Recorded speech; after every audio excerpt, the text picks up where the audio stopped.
Here we come a-wassailing among the leaves so green. Here we come a-wandering so fair to be seen. Love and joy unto you, and to you your wassail too. And God bless you and send you a happy new year. And God send you a happy new year. Hello, my name's John Young, co-founder of Wassailing Company. We all know the story of Christmas, but if you can't turn water into wine, then I suggest you follow us over the next 4 weeks as we discuss holiday cocktails, having a party, some gift ideas, and maybe some boozy treats as well. And with that, I solemnly swear I am up to no good.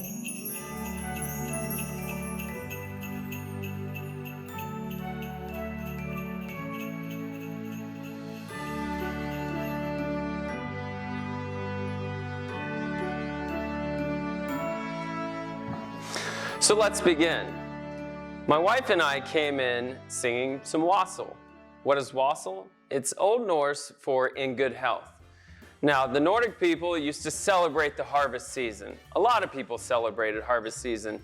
And you want to sing and drink and dance about a fruitful harvest and bounty so that your family is happy and healthy through the new year.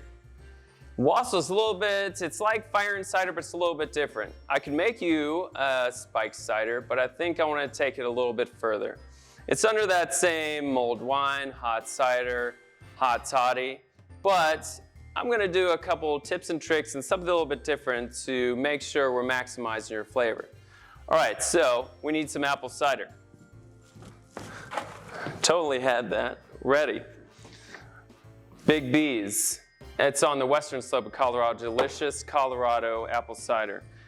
We're going to be filling up our Stanley carafes so that we can take our hot wassailing with us anywhere. These are 32 ounces each. They're great for camping or adventuring when you want to keep your drinks hot or cold.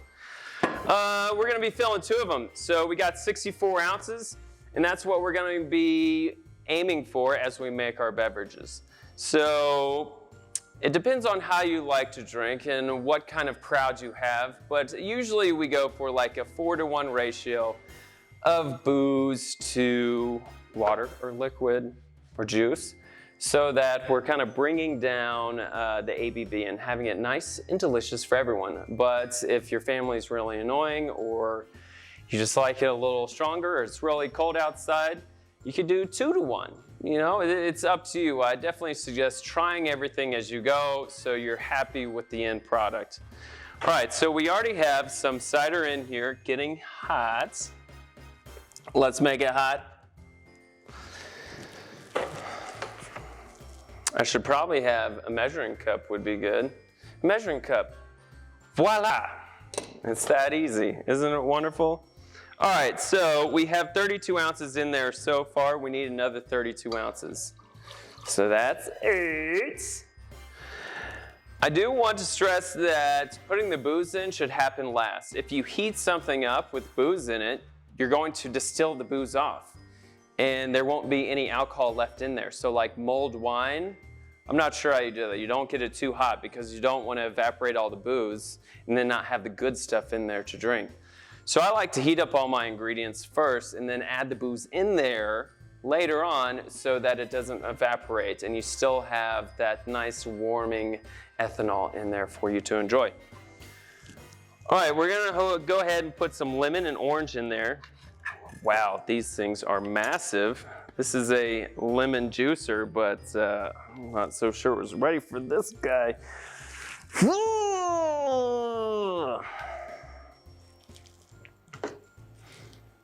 And maybe I should just use my wand, wha-bam! What I also like to do is throw the peels in there. You know, why not throw this? This has a lot of flavor. There are a lot of oils on the outside.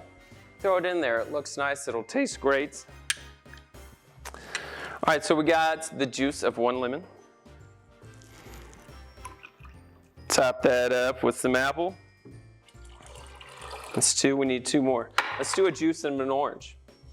So the citrus along with the apple juice will really give it a nice, bright, punchy flavor. It'll really liven up your drink. It's not just it's not just the apple juice. You got the nice citrus flavors. That's gonna add some complexity, some zing, some citrus, some acidity to your cocktail. You need booze, sweetness, and acidity to make a delicious cocktail. Getting ahead of myself there. I'll throw that in there, why not?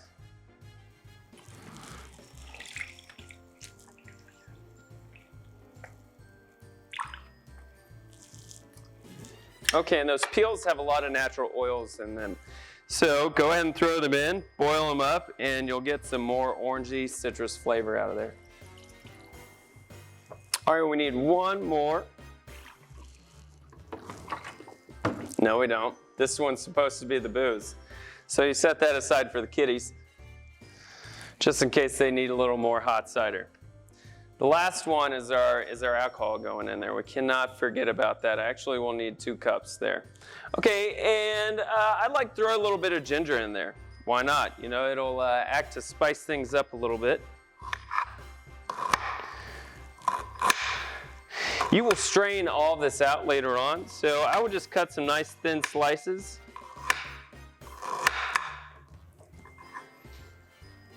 Just a little, 1 knuckle or a little handful is just totally fine. This does not have to be exact science. Okay, and then one of my secret ingredients that you don't read about a lot would be some hibiscus tea. This is from Celestial Seasonings, just down the road. I definitely suggest their spiced mint room. It tingles the eyes and it smells amazing. So I'm gonna throw, let's go with 4 tea pouches, 2 for each carafe in there. Throw those in there. Stir it up a little bit. The hibiscus tea will also give it a really nice red holiday color. So if you pour it out, we will have it in the carafe, but if you pour it out, it'll look nice, bright, red, delicious, fun to drink, because it also, it's really important how your cocktail looks. People want it to look beautiful. The hibiscus tea will make that thing pop. All right, so you're gonna heat that up. And then after it's nice and heat and steaming and boiling, we'll take it off the heat and add the alcohol. All right, this wassail is coming up to temperature. It's starting to get some really nice color too. So as it boils or just begins to boil, I'm gonna take it off the heat. Let it just cool down just for a minute, then we can add the booze to it. Take it off the heat.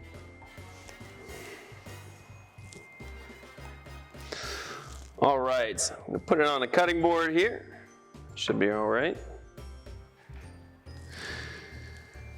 Let it cool down for just a minute because it's still very hot, but it's got a nice pink color and all the citrus is in there. I definitely encourage tasting along the way once again.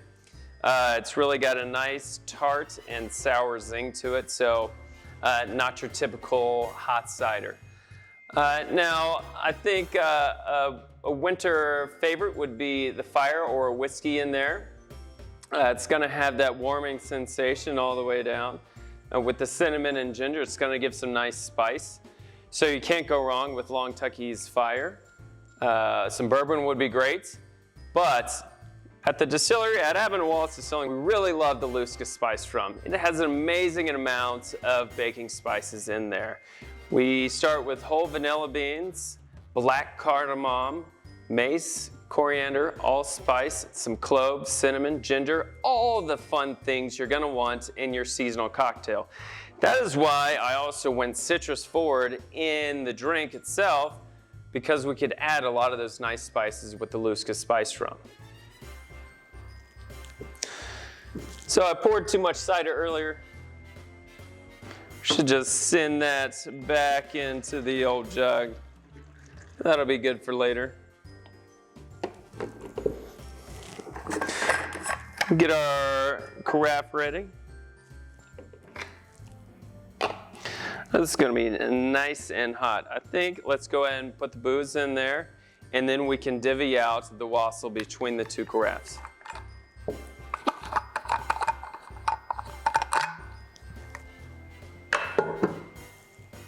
So we might have a little bit extra, but that's all right. You have a little bit extra, you can go ahead and have some now. and then there'll be plenty for later as well.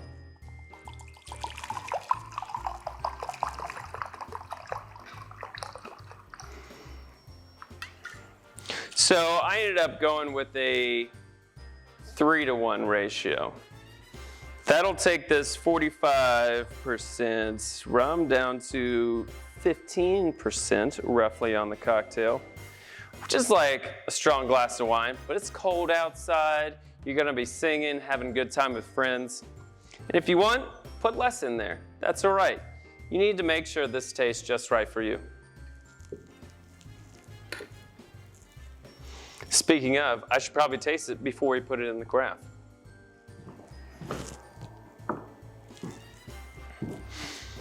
Good thing I have some handy dandy Abbott & Wallace rocks glasses. If you don't have some, you can find them at the distillery.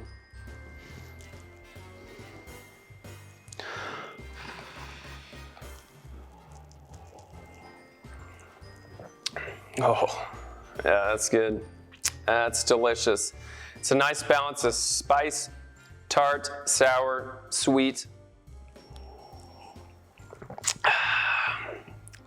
That's gonna make the caroling flow just right. All right, so now we get to the precarious part of the evening. Straining this without a proper strainer into a small hole. Does this seem like a good idea to you? It doesn't feel good to me.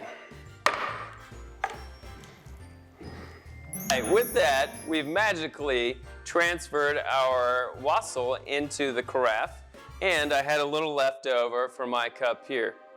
Cheers, everyone. It's delicious. Warm, spicy, tart, sour, appley goodness. Nailed it. So with that, let's move on to the next cocktail, butterbeer. Of course, no holiday at Hogwarts is complete without butterbeer.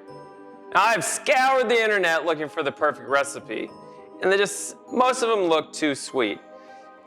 Put some caramel flavoring and some cream soda and more sugar. I didn't want to go that way. I thought butterscotch and actual beer were essential for making butterbeer.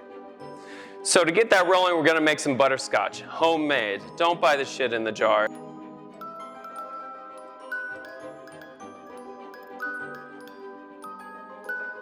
Sugar. Be sure not to burn that. You want to throw in 4 tablespoons of butter. Then you're going to let that melt. Once it melts down, we'll add the 3/4 a cup of heavy cream and a little bit of vanilla. Bam. All right. So our butterscotch is looking great. It's melted down. It's got a nice uniform, melty, rich flavor and color. Technically, you're supposed to bring it up to 225 degrees Fahrenheit. And at that temperature, getting the sugar conversions into that caramelization, so you're getting the right consistency, the right Maillard reactions, so that it tastes really delicious. All right, so we're gonna transfer this back to the stove and get another pan to start heating up the cream soda. So if you go to Universal Studios in Orlando, I think there's one in California, and you can go to the Hogwarts Wizarding World or whatever it's called. They're going to, I should know, look at me with my sweater and my wand, silly. Okay, but you're going to get a fake butterscotch cream soda ice cream sugar bomb. And it's delicious for kids, and we're gonna go through that version with you guys a little bit later. But I wanna show you a version that's not gonna be too sweet, has some beer in it as well. All right, so we got the A&W cream soda. Delicious. We're gonna throw that in the pan and heat it up. We have hot butterscotch and hot cream soda. So how many do we wanna make? We're gonna start with 2 servings. Let's just do 2 servings for fun. It'll be quicker that way. Anyhow, so 4 ounces each, 8 ounces total, 1 cup of cream soda. We're gonna heat that up. Once again. I tried a lot of these recipes with heating the beer up, but you really want to save that carbonation, and also you don't want, once the beer is done in a finished product, you don't want to reheat it or do anything weird to it. It just doesn't taste as good.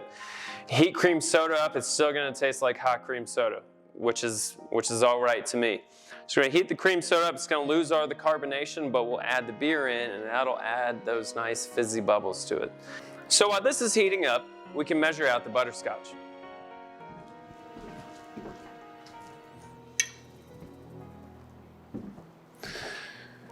We poured enough cream soda for 2 servings. Each serving will have 1 ounce of butterscotch in there. A tablespoon is like half an ounce. Is that right? Seems about right. Chef? I'm just going to go ahead and pour it right in there. So they're hot and ready and mixed, and then we can just pour it in our piping hot mugs and top it off with beer.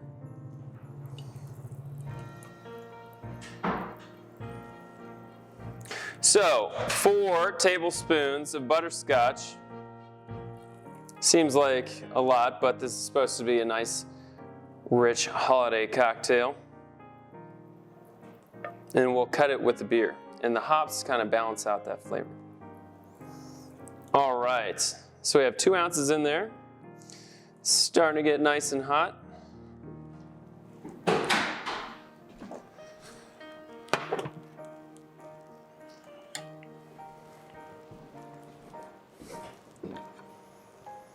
Give it a stir.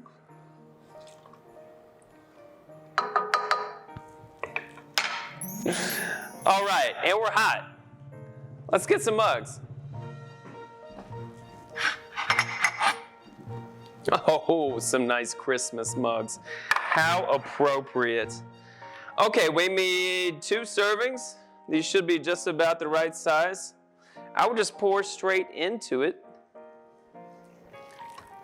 Try and make them even. This is not a perfect world. It's okay if it's a little off. All right. Wonderful. Now, this might seem a little weird to some, but this is going to be a warm beer. So I went with Oktoberfest because it's a clean, malty lager. I happen to have a couple left over from the Oktoberfest season. No, I don't. I bought some more.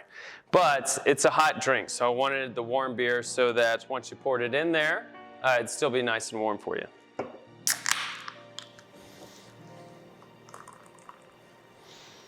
Now for the kids, I would just top this up with cream soda, float a little whipped cream or ice cream on there.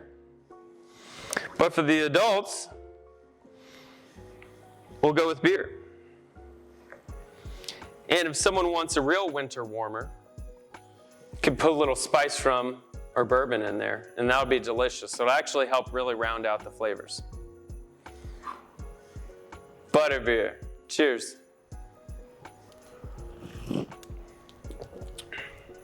Oh yeah.